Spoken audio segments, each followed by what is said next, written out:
There's a woman here. She said she's the Brady kid's mother. And I think she killed Don Robertson. Slow down, Horace. There's blood everywhere!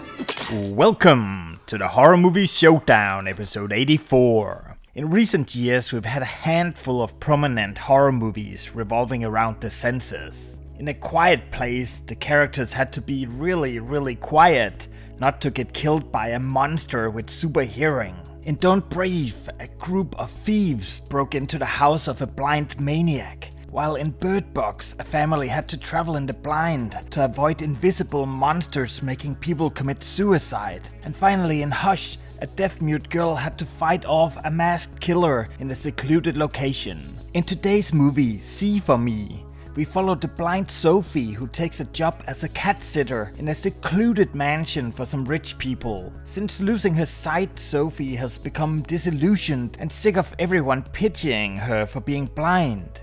Why don't I show you? No, it's okay, I'll find it. Unfortunately for her, the first thing she does at the mansion is to lock herself out. And she doesn't want to call her overprotective mother for help, so she decides to try out the app See For Me. Download See For Me. Downloading See For Me.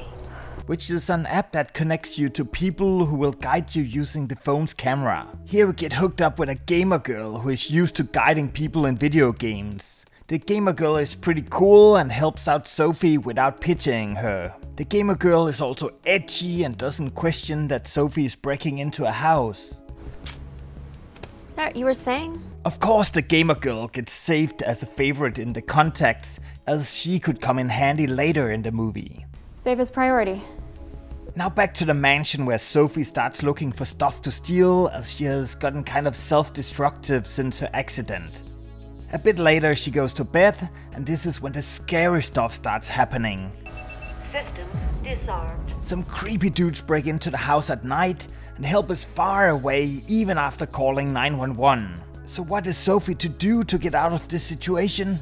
Of course she calls the gamer girl. Hey, how can I help you? It's me, Sophie. Sophie?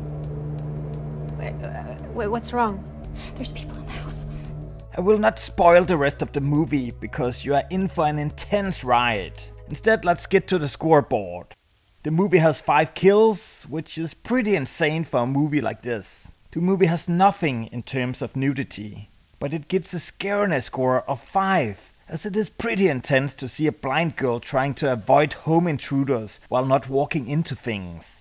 Overall, I was positively surprised by this one. It is well filmed, it is atmospheric and unnerving, and it is short and sweet. We don't need convoluted subplots and crazy twists to have a good time. The movie gets an overall score of 7. I bet you didn't see that coming.